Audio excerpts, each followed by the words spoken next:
Hey Reluctant Preppers, this is showing you just how easy it is to purchase silver without paying any premium over spot price. You just go to sdbullion.com/rp, scroll down and enter the special code to get silver without any premium, and they'll mail it to your mailbox, discreetly packaged. Inside you'll find a beautiful 10-ounce bar of fine silver, and you are able to purchase that and have it and add it to your stack and your collection without paying any premium. And you're supporting Reluctant Preppers along the way. Thanks. As a responsible person with growing concerns for your privacy and personal liberty, you want to know where we're headed and what you can do about it. We ask the experts what you need to do to take prudent and responsible action to safeguard your family's wealth and well-being, and what basic first steps will help you to be aware and prepared. ReluctantPreppers.com.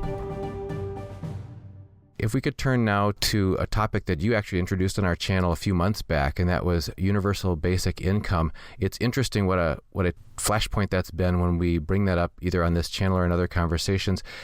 People usually come on pretty hot or cold about that. Most people either say, yes, it's dangerous, and the people aren't aware of the darker side of it because it seems to promise leisure, it seems to promise security, it seems to promise reduction of risk. And on the other side, people will say, yeah, it's not so bad. You can just take advantage of it. Use it for whatever it benefits your purposes. Why would you be against something as simple as that? Do you think people should live in fear instead? So could you talk to us about, and you mentioned that Mark Zuckerberg had introduced this concept quite publicly. Richard Branson has since joined, speaking out, and there's others who have joined that call for universal basic income. What is it exactly? Why is it touted as being the next great thing, and what's the dark side of that? Well, first of all, let's make the point that just because people are extraordinarily rich, like Zuckerberg and Branson, these men are billionaires. Do not think for a second that that means that these guys are hyper intelligent. It doesn't. It doesn't at all. If you have two brain cells to rub together, you instantly realize that all this is it's just inflation on a stick. It is welfare on crack. I mean, you think welfare is bad, and you see the damage that welfare does to a society. Universal basic income, that's just death. That is death to a culture. Look at the Russians. Look at the damage that was done to the Russian culture being under communism as they were from 1917 officially to 1989. Assuming there's no supernatural intervention, it will take centuries and centuries to undo the damage to the Russian psyche, the Russian work ethic, et cetera, et cetera. Today, to this day in Russia, trying to get people to work hard and do a good job and take pride in a job well done. This is almost like pulling chicken teeth. And like I said, it's going to take multiples of time longer, assuming no supernatural intervention, to undo that damage than the number of years that the Russian people technically lived underneath communism. So, I mean, if you want to see your society just lay down and die, all right, do the universal basic income. Completely disincentivize work. And the other thing it does, again, talking about having two brain cells to rub together, if you give everybody a fixed income that just gets deposited automatically into their bank account, what do you think the price level of the needed baseline commodities? What do you think the price level is going to do? You throw more dollars or currency units into an economy, you have more currency units chasing the same amount of goods and services, and all that happens is that it drives the price up. And so, you you give people the universal basic income, price levels adjust, then you're basically back to exactly where you started. And so what do you have to do? You have to increase, again, the universal basic income. Price levels increase, and on and on and on. And then before long, you are Zimbabwe, you are Venezuela, whatever example you want to use. Culturally, what it does is it completely disincentivizes work. So you look right now at the welfare state, and it's a very simple thing. Most people can do this. Look at how much you make on welfare, not working, laying around, not doing anything. Then look at how much you would have to make at a job and after you've paid taxes and after you've paid your Obamacare insurance premiums and all of that crap, don't get me started on that. After you've paid everything that a working person has to pay, how much do you have to make at working at a job to equal the buying power of the welfare payment or the universal basic income? People quickly realize that if they enter the workforce at an entry level or a level that matches their education, their abilities, whatever, that they are actually going to be way, way worse off in terms of disposable income than they would be if they just lay on their butts all day, watch cable television, and suck off the government teat, which is what welfare and the universal basic income concept, that's all it is. There's no excuse. There's absolutely no excuse why even Americans shouldn't fully understand the horror of this utterly, catastrophically failed idea, because it's already been implemented for decades. And it has been implemented specifically upon the blacks in the United States. LBJ's Great Society has absolutely destroyed the black culture in the United States, the black community in the United States.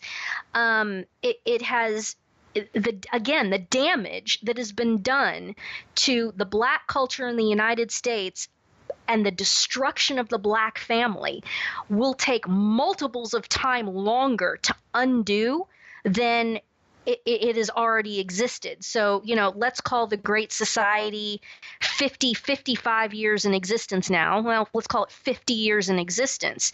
It will take multiples of that, assuming no supernatural intervention, to unwind this damage. Can you imagine how long it's going to take to convince the black culture that they're leeching off of welfare, they're hustling, their breakdown of the family, the extreme sexual promiscuity, the utter rejection of marriage and the nuclear family? Can you imagine how long it is going to take to undo that damage? Right. Centuries. It'll take centuries. And it's ironic because having lived through a public junior high school that was heavily fed from the inner city, I confronted that for the first time. I was astonished that my buddies and me we were talking about, well, what do you want to be when you grow up? And of course there was the astronaut, the firefighter, the scientist, or a different thing. People wanted pro football player, different thing. But the kids that were coming in from the inner city, they had absolutely no aspiration, no ambition, of being family leaders. They wanted to be major league sports stars, if that was what was going to make them a fortune, or be pushers or pimps. They figured that drug dealers. That's right. That's where the big money was. But there was nothing about being a father, being a head of a family, that kind of thing, and that role model just disintegrated. It just was dissolved. There was no. Go ahead. I lived through the same thing. I mean, my junior high and my high school, I dropped out of high school, and I dropped out of high school because of black people. I dropped out of high school because I feared for my safety. I think there were 3 rapes in pretty quick succession. And I was sitting in study hall one afternoon, which was in the school's lunch cafeteria. And the chemistry teacher who on the first day of school had given us a lecture that he was retiring at the end of the year and that he didn't give a shit about any of us and that we were to leave him alone. This is opening day lecture from the chemistry teacher. So he's got the study hall. He's sitting at the table. It was those round tables of 8, He's sitting at the table to my left. So he's probably, I don't know, he's less than 10 feet away from me, easily. I'm sitting there at the table. There's a black guy sitting at the table with me. And the black guy looks at me and says, "Bitch, you uptight. You need a good F." But he said the F word. And he said this basically in full voice. And I looked over at the teacher who was 10 feet away to my left, who heard this completely. He looked at me and then he looked down at the table. And dude, I'm telling you, I got up, I walked to the office and I said, "That's it. I'm out of here. Drop the papers. I'm dropping out." And my gifted teacher proceeded to lecture me on what a princess I was and literally asked me, this is a verbatim quote, "Who in the hell do you think you are?" And my answer was, I don't know, but I know I'm better than this. And I'm done. I'm done. Understand, I had been skipped twice. I never, ever had my behavior corrected in school. Ever. From the time I was in preschool, never behaviorally corrected, had been skipped twice. Meaning skipped a grade? Skipped a grade, yeah. So I started my sophomore year in high school when I was 13 years old. I hadn't learned anything in school for years, precisely because all of these liberal teachers, they were obsessed with the fact that there was a massive disparity between the whites and the Asians and the blacks, and there were hardly any Hispanics where I grew up, but it was between the whites and the Asians and the blacks. The standardized tests that they would give us in every year, and for us, we took the Iowa test of basic skills. There was a huge test score disparity. Well, no kidding.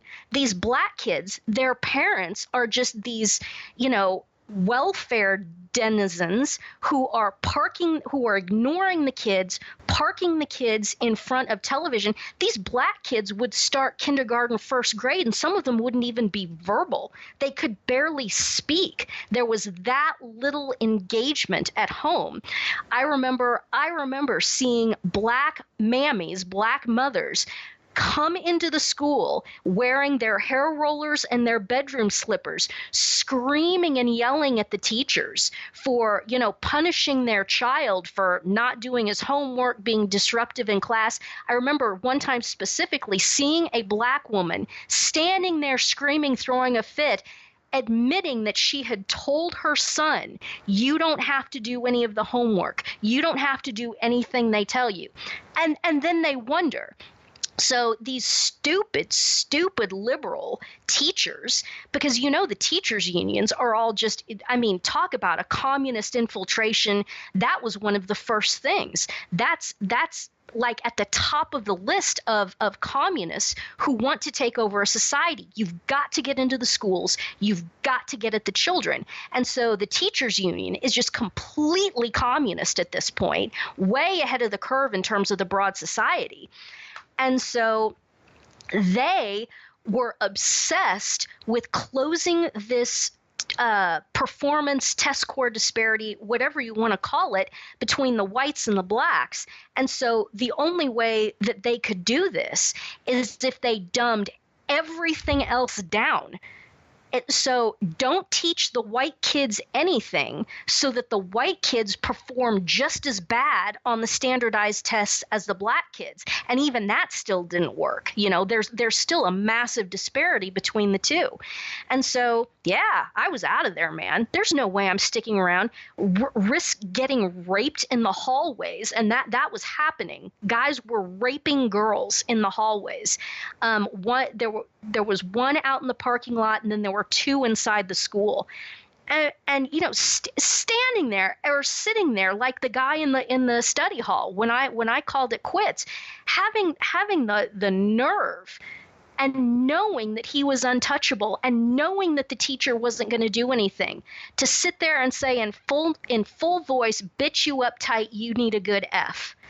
No, I mean, and guys, that was in 1992. That was in the fall of 1992.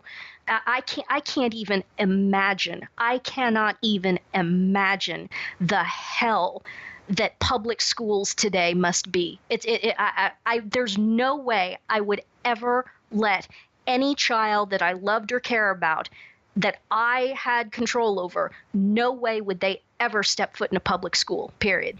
There's a movie, Indoctrination. If those of you who haven't seen it, it's a homemade documentary by a homeschooled family that tours around the country, uncovering sort of, as you mentioned, the sociological and historical roots of communism, Marxism, etc., that are behind the public education system. It's spelled, well, it sounds like it's spelled, Indoctrination, and you can find it on indoctrinationmovie.com.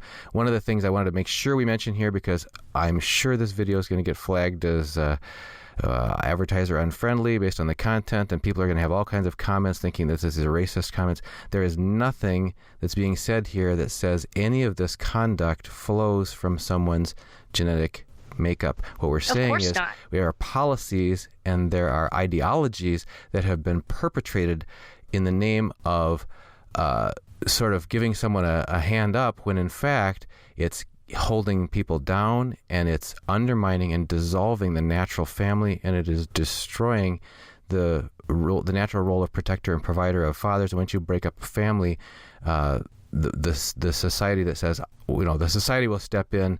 What was we were saying in the pre-discussion? We were saying, once you get rid of daddy, then Big Brother can become the daddy. Big Brother becomes Big Daddy, and yeah. I'll even take it a step further. One of the key indicators that something is so desperately, desperately wrong with post-American society is that there aren't nearly enough Black people in the United States. Now, what do I mean by that? Do you realize that by now, for a Black child to even be born and to not be torn limb from limb out of its mother's womb, that child has already beaten the odds. That child has already beaten the odds just being born. And so if the society were what it should be, and Johnson's Great Society had never happened, and then, the infiltration of the church, the complete degradation in sexual morality, the introduction of contraception, if everybody was living as if Jesus Christ is the sovereign king and following his laws, and people did not have sex until they got married, and then when they got married, they welcomed as many children as God saw fit to bless them with. And remember, the average family size up until just the early 1960s, when when the pill basically was introduced, it was not uncommon. It was very common, in fact, for families to have 10, 11, 12, 13, 14 children. One of the key indicators that our society is as messed up as it is that there aren't nearly enough Black people. Think how many Black people have been snuffed out of existence, and now we're generations into this, right? So that, what does Scripture say? Be fruitful and multiply. Human populations are supposed to multiply, and they're supposed to multiply at a pretty brisk clip. Look at how many Black people have been murdered or have been, denied existence entirely because, 2 generations ago now, their parents were aborted, et cetera, et cetera. So it's. I look forward to the day when culture is restored, when black children are born into a married household with a mother and a father, and that the average black family, just like all families, has 8, 9, 10, 11, 12, 13, 14 children, that is a healthy society. So to argue that we're racist in any way, not racist, it's out of love for, and that this tragedy, this attack that has been leveled in particular against blacks in the United States, this is just, it's enraging if you have any comprehension of it. Another anecdote that just tells you everything. And I guess this isn't so uncommon now amongst white people as well. But I remember when I was in Denver still, and I had a realtor, and she was a black gal. And we were chatting and talking, and we were roughly the same age, and we're chatting and talking, and she's asking me, and no, I'm not married, I've never been married, blah blah blah.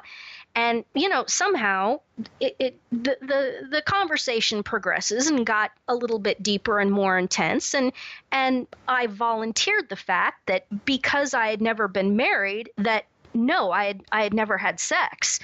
And she was absolutely flabbergasted by this. She was just flabbergasted. And I had to explain to her, because she literally had no idea of this, that sexual intercourse was reserved between a man and his wife, and you did not have sex until the night of your wedding.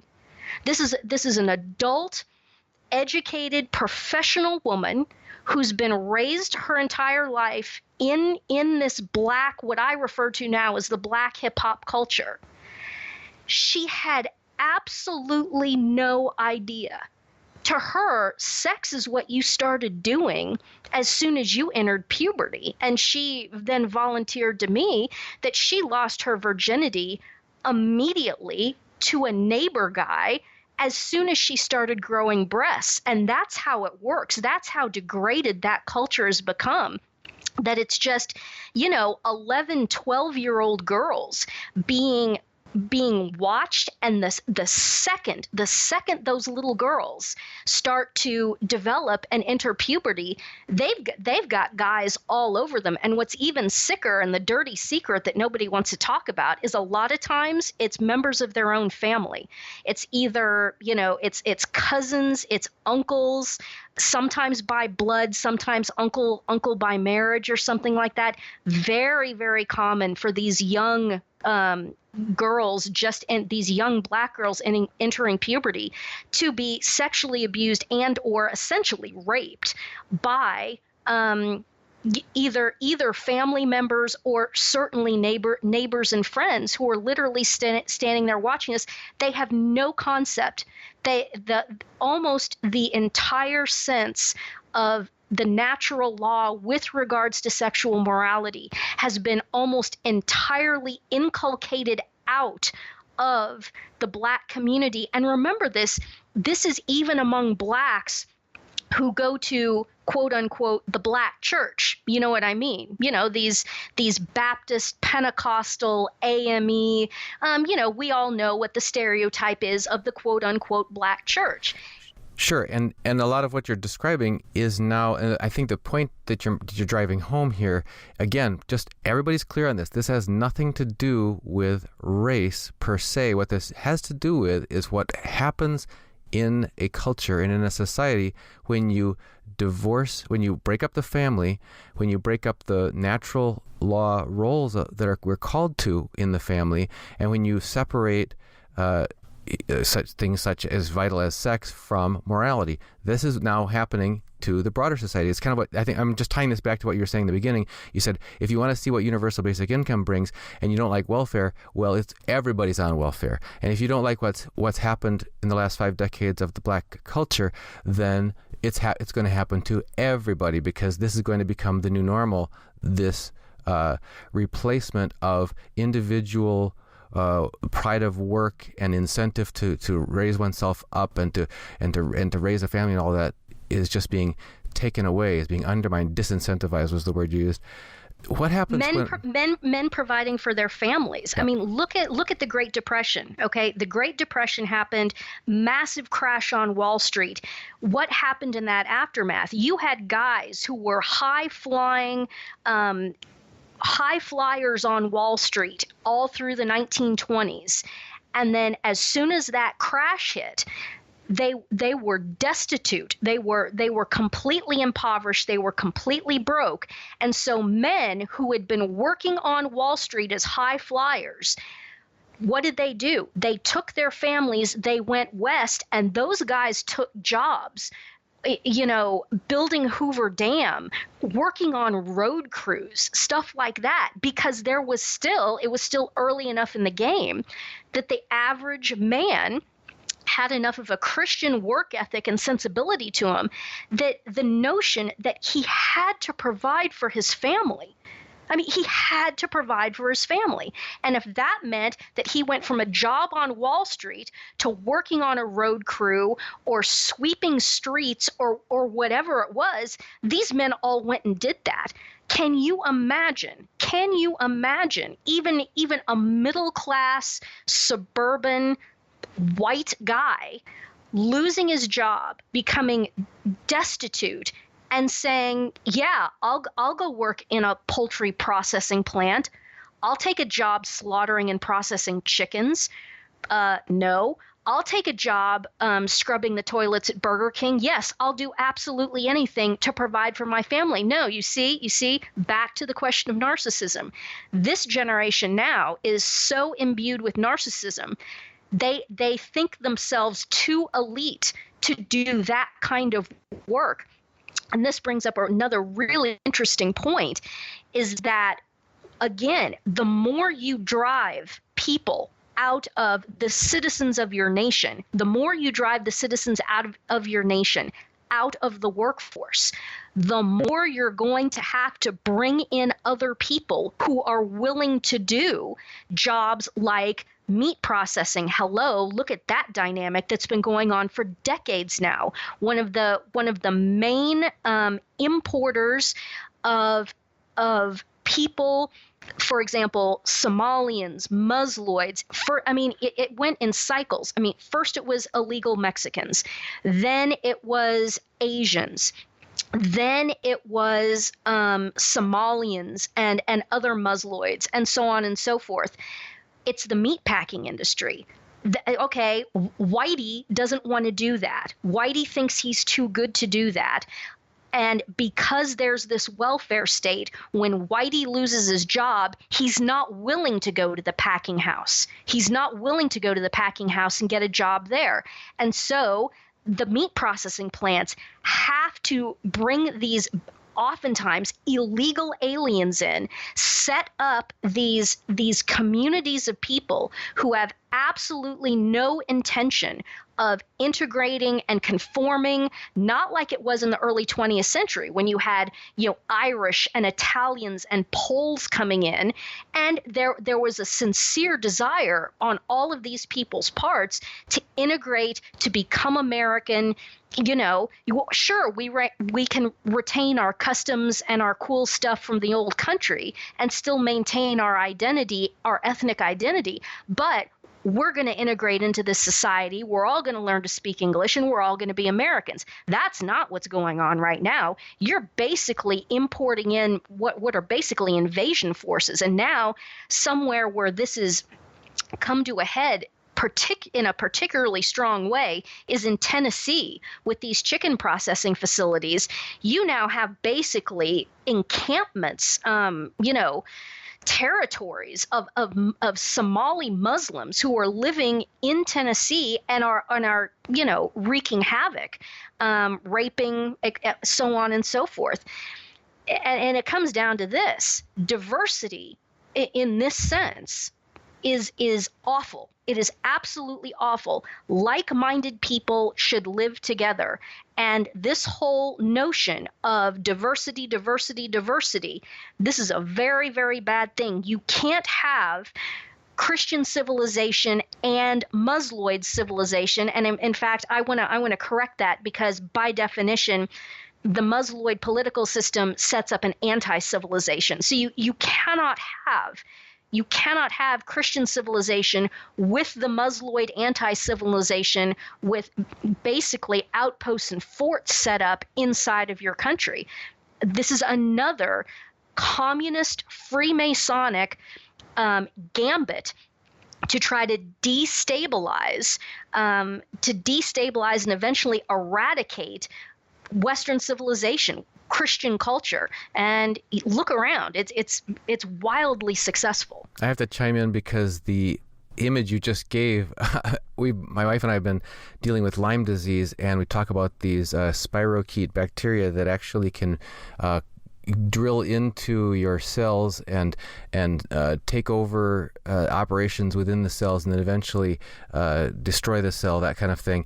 And when we've talked in the past with people about the importance of national boundaries and borders, that sort of thing, versus the globalists that want to press for open markets and open borders and these permeable, it always comes back to me as like every living vital organism has to have healthy boundaries, whether it's at the cellular level or the family or the society and the nation. And so you're actually importing little pockets of foreign culture in foreign countries inserting them inside the cell of your country, and eventually, as you mentioned, all chaos erupts. Yeah, it's called cancer. It's called cancer in terms of biology, and maybe we should start referring to that as what it is culturally as well. It's cultural cancer, and no body can survive cultural cancer. And what we see now is that it's metastasizing. It's a direct analog to when cancer metastasizes. That's what's happening to us now. Can we wrap with one more aspect of this that we haven't touched on here? I think we've talked with you in the past, perhaps we haven't, about the cashless society. But when we mentioned the vulnerability to the family that's imposed by universal basic income, or UBI, what special additional threat happens to a person's individual liberty when they're dependent upon UBI and, oh, by the way, the society that you're living in is cashless? How does that amplify or magnify the threat to your individual liberty? It's basically the ultimate coercive power. If you have a cashless society in which everything is zeros and ones, no currency is permitted, and let's not even go down the rabbit hole of cryptocurrencies. Let's just talk about actual paper notes. They want to phase all of that out because they want to have complete and total coercive power over people. Obviously, you've got a card. You're being tracked. If you say and do things that are against the glorious revolution, the glorious Soros-Zuckerberg revolution, then what you'll find is that your card, God forbid, don't ever let anybody put a chip in you, for heaven's sake. And you see that coming. That's coming like a steam train. For the love of God, don't ever let anyone put a chip in you. And so it's the ultimate coercive power. You don't do what the glorious Soros-Zuckerberg revolution wants you to do. You say the wrong things, and you won't be able to buy food, or you won't be able to buy gas to put in your car, et cetera, et cetera, et cetera. The other thing that's really important about this, and I wrote about this, and maybe I'll send you a link to this essay, and you can put this link in the show notes or whatever. But it occurred to me last year, and I was sitting at Mass, and sometimes during the offertory, one's mind tends to go off on a tangent sometimes. I fully admit this, but it occurred to me this day as I was sitting in Mass that what a cashless society allows the central government to do is to control velocity of money. And that is how they think they're going to keep the economy from spiraling into inflation out of control. So what they'll do is, if they see that inflation, because they're having to print in quotation marks, type so many zeros and ones into the Federal Reserve's ledger or balance sheet or whatever you want to call it, and just create this bullshit money out of thin air. The way they think they're going to control this is that if they see that that the economy is quote unquote heating up, meaning that people are spending too much, they will use the fact that they can restrict people from buying and spending using the electronic money and using let's call it the card for right now. So, for example, if the economy is heating up too much and there's inflation happening, the way that they offset that and control that is by limiting the amount of money that you can spend. So they will set these limits. And, those of us in flyover country who they hate, we will have our ability, for example, to buy food. It will be ratcheted back to X number of dollars per week, or only X number of dollars per week will be permitted in petroleum purchases, et cetera, et cetera, et cetera. Now, of course, how this will work is that they will use this ability to keep people from spending money. That is to lower velocity. And what the velocity of money is the number of times that a dollar changes hands in a year. So if you're in a situation where you have very, very high inflation, like, for example, in Venezuela, if you get paid in whatever they are, Venezuelan bolivars or whatever the unit of currency is in Venezuela, what you do is you get paid and then you go spend it as fast as you possibly can, because the inflation level is so high that if you wait around and hold on to your money, it will just inflate into nothingness. And so you have to go spend it immediately. The way these people think they're going to control that is through the cashless society and putting limits on how much people can spend, and thus control the velocity of money. So if you literally physically, you have your plastic card and that's all the money you have access to, there's no more paper currency, and you go to the grocery store and you want to buy food, and you go to the front to check out and your card is blocked because you've quote unquote maxed out on how much you're allowed to spend on food or spend in general. Well, see, that stops the transaction right there. I'm absolutely convinced that what a lot of this cashless society nonsense is about controlling velocity, and thus they think that they're going to control inflation. But you understand how this will work is that the oligarchs, the elites, the people in power, the people with influence, they will have no limit on the amount of money that they will be permitted to spend. They could spend at will, as much as they want. It will be everyone else. It will be the massive underclass who is forcibly kept from spending money on food, petroleum, clothing, whatever, by this central government financial system. Yeah, see, I think that's absolutely key. I just wanted to jump right in there because that point, people have commented numerous times over our first interviews we've had on UBI saying, bring it on, I'll take that money and I'll use it to build my solar system or my cabin or buy silver or do whatever I want. Nope. And that's the presumption from our old legacy way of thinking is what money is this store of value that I hold in my hand, and I get to choose, and I have complete freedom and liberty to choose how to use as I will, to save it or to spend it or to choose how I spend it. But we're not combining those two. And if you think about it in a cashless society, it's not in your hand. It's Nope. not a store of value, and you don't get to choose where you can use it. That's one of the Barnhardt axioms. Unless you can stand in front of it with an AR and physically defend it, you don't own it, and you probably never did. And that goes for things, I originally formulated that axiom with regard specifically to retirement accounts and 401ks, because people were asking me, I want to get out of this. I want to use this money. I want to pay off my mortgage. I want to pay off my student loan, blah, blah, blah. I've got this money sitting in this 401k and they won't let me have it.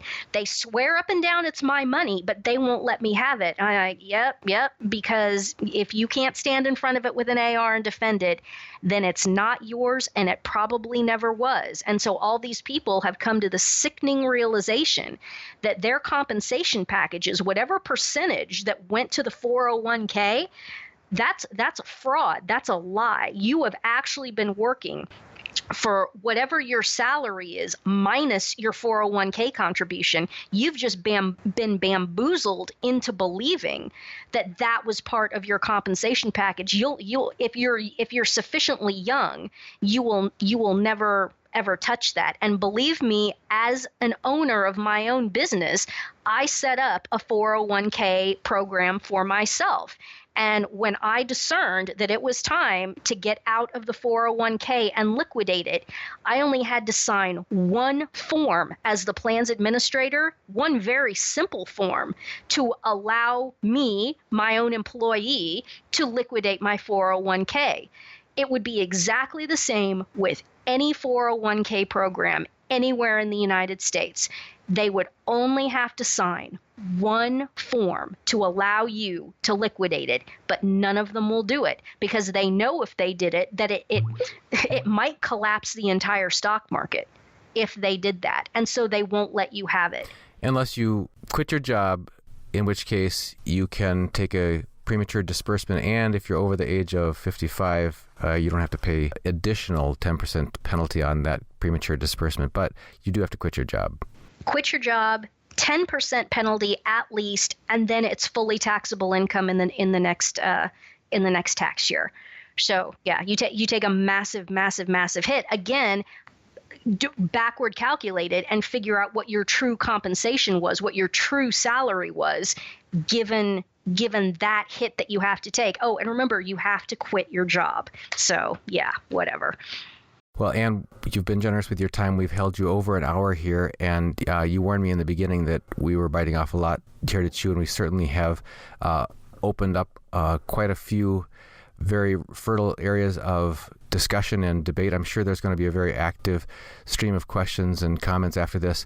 I will implore our commenters one more time to consider that nothing said here was about the nature of people by their race. It was about the oppression of people in the name of politically correct ideology, which actually holds families down, holds individuals down, and ruins societies. So, Anne, thank you once again. And I think there's a lot more to talk about between the dangers of UBI and the cashless society. I hope that this has caused some people to think twice about, they're cheering that on, thinking, yeah, bring it on.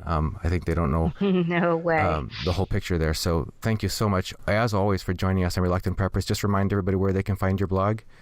I'm at www.barnhardt, that's BARNHARDT.biz. That is the only place that I exist on the internet. That's where the podcasts get posted.